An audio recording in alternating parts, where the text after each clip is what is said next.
আসসালামু আলাইকুম। আজকে আপনাদের সাথে শেয়ার করব ম্যাঙ্গো ডেজার্ট রেসিপি অথবা ম্যাঙ্গো ডিলাইট, যে যেটা বলে।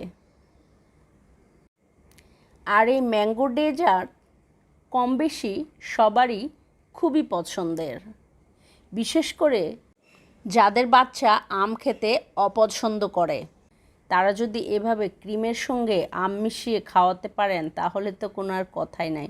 চলেন ঝটপট শুরু করে দেই। এখানে আমি 1 কাপ হেভি ক্রিম নিয়েছি। এবার ক্রিমটা একটি বিটারের সাহায্যে বিট করে নেব।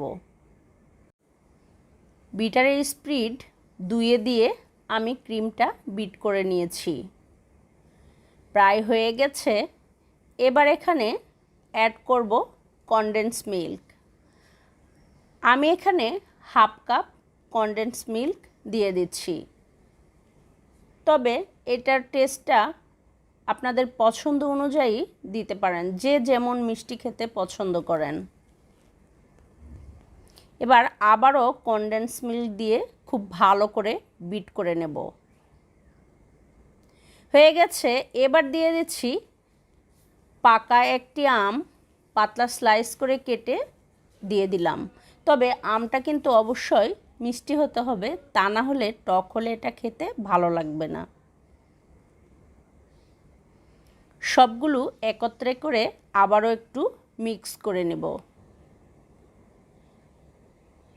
হয়ে গেছে। এবার একটি সার্ভিং ডিশে আমি কেকের স্লাইস দিয়ে দিচ্ছি। আপনারা চাইলে বিস্কিট, পাউরুটি অথবা অন্য কিছু দিয়েও করতে পারেন, তাতে কোনো সমস্যা নেই।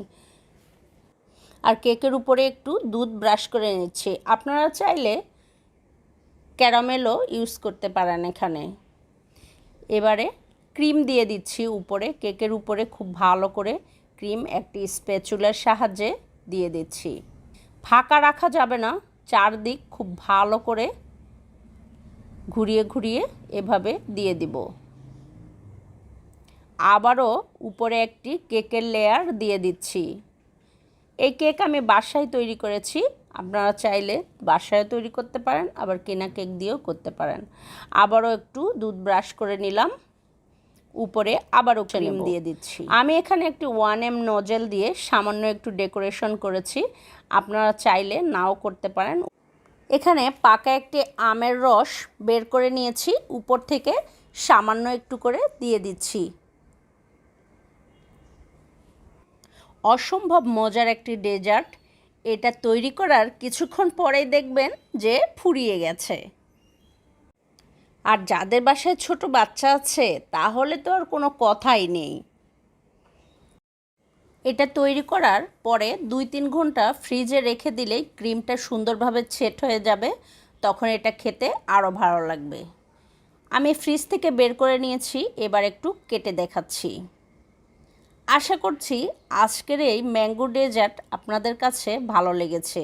যদি ভালো লেগে থাকে তাহলে অবশ্যই বাসায় একবার হলেও ট্রাই করবেন। সবাই ভালো থাকবেন, সুস্থ থাকবেন, আর আমার জন্য দোয়া করবেন। দেখা হচ্ছে আবারও কোনো সহজ রেসিপিতে। আল্লাহ হাফেজ।